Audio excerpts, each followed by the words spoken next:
Morning students. So today we are going to see about the universal testing machine and the experiments we are going to conduct using this universal testing machine.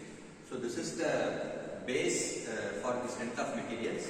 Here we are going to see about the tensile stress, compression test and shear stress. So here what do you mean by tensile stress? So this is the specimen in which we are going to conduct the experiment.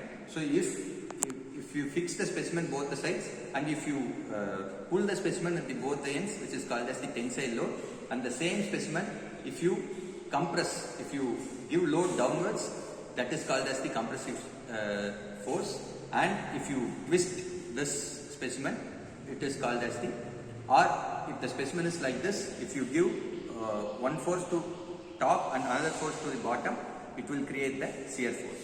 So here using this universal testing machine, you can able to find the tensile strength and all other readings associated with this tensile stress, and also compression test also we can do with this universal testing machine. So here this is the dial where we are going to calculate all the different loads while doing the experiment, and this is the setup where we are going to fix this rod, and based on the experiment, either it is tension or compression, we want to apply the load.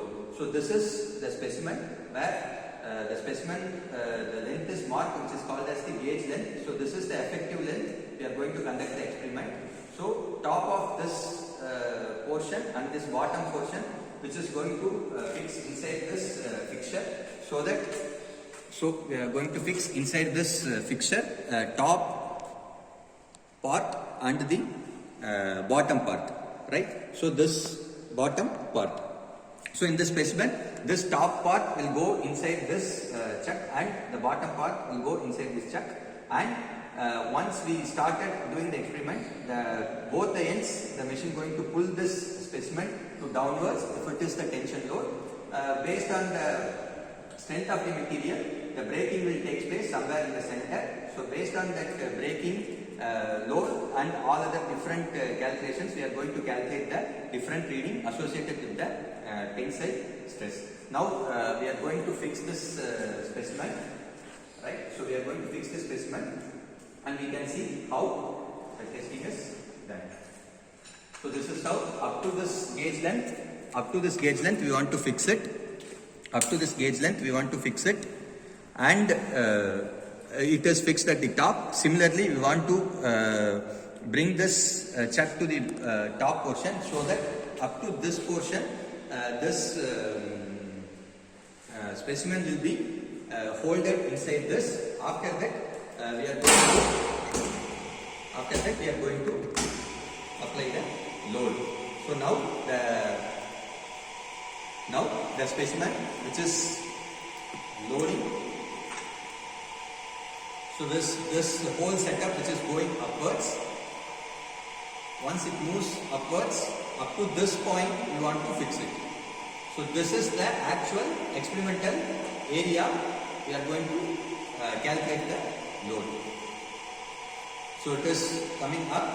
Once up to this portion which goes inside, we can start the experiment.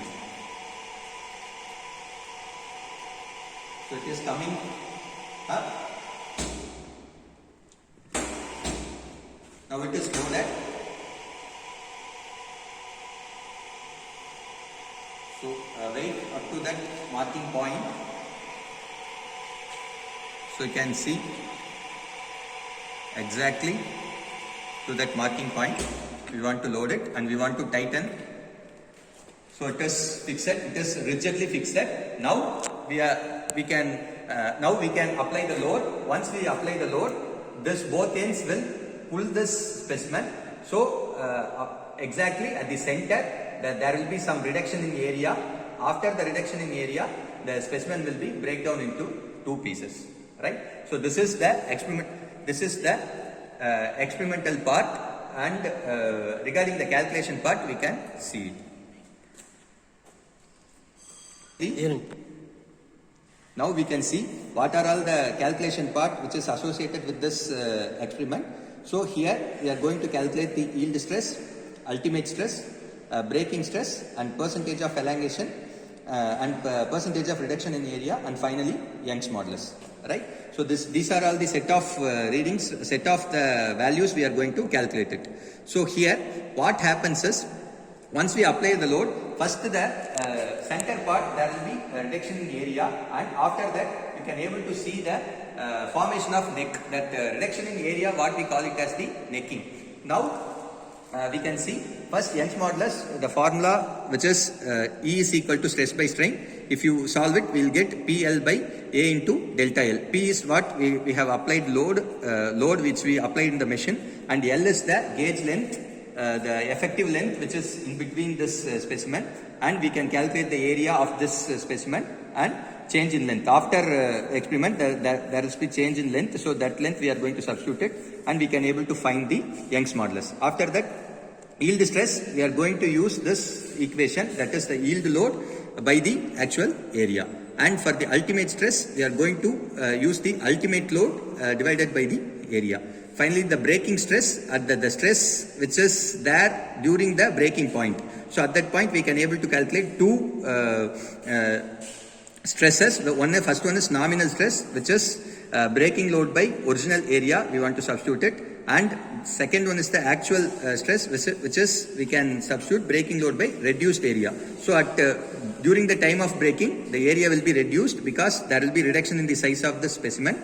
So we can calculate these two things, and next one is percentage of elongation, which we can calculate by using change in length divided by original length into 100. We can calculate the percentage of elongation, how much percentage it is elongating, and percentage of reduction in area, we can calculate change in area divided by original area, so how much area it is reduced. So based on this reading, we can calculate all these 6 values. So this is how we want to do this test in the universal testing machine. We can also calculate the compression test. We want to apply the instead of pulling the specimen, we want to compress the specimen. We want to fix the specimen at the 2 ends. One end will be fixed here, another end will be fixed here for compression. So that experiment, what we call it as the double shear test.